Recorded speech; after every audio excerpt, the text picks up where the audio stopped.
ایک خاتون نے سانپ پال رکھا تھا جس سے وہ بے حد پیار کرتی تھی۔ سانپ تقریباً 7 فٹ لمبا تھا جس نے اچانک ایک دن کھانا پینا بند کر دیا۔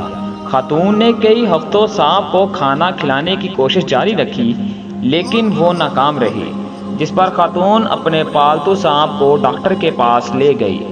خاتون نے ڈاکٹر کو تمام تر صورتحال سے آگاہ کیا، جس پر ڈاکٹر نے سوال کیا کہ کیا ہر رات سانپ آپ کے ساتھ سوتا تھا؟ خاتون نے جواب دیا جی ہاں۔ ڈاکٹر نے پھر سوال کیا جب سے اس نے کھانا پینا چھوڑا ہے کیا یہ آپ کے جسم کے بے حد قریب لیٹ کر اپنے جسم کو اکڑاتا تھا؟ جس پر خاتون نے برجستہ جواب دیا جی ہاں بالکل ایسا ہی ہے، اور مجھے انتہائی افسوس ہے کہ میں اپنے سانپ کو بہتر محسوس کرانے کے لیے اس کی کوئی مدد نہیں کر پا رہی ہوں۔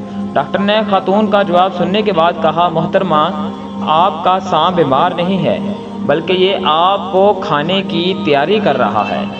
سانپ آپ کی جسامت کا روزانہ اندازہ لگاتا رہتا ہے اور اس نے کھانا پینا اس لیے بند کر دیا ہے کہ آپ کو کھانے کے لیے وہ جگہ بنا سکے۔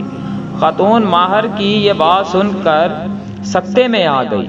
اس واقعے سے یہ نتیجہ اخذ ہوتا ہے کہ آپ کو اپنے ارد گرد موجود سانپوں کو پہچاننا ہے جو کہ آپ کے نہایت قریب ہیں، اور اس کا مطلب یہ نہیں کہ وہ آپ کے بارے میں اچھے خیال رکھتے ہیں۔ ضروری نہیں کہ آپ کے آس پاس پھرنے والے لوگ، آپ کے ساتھ کھانے پینے اٹھنے بیٹھنے والے تمام لوگ آپ کے ہمدرد ہیں، بس آپ نے ان کو پہچاننا ہے۔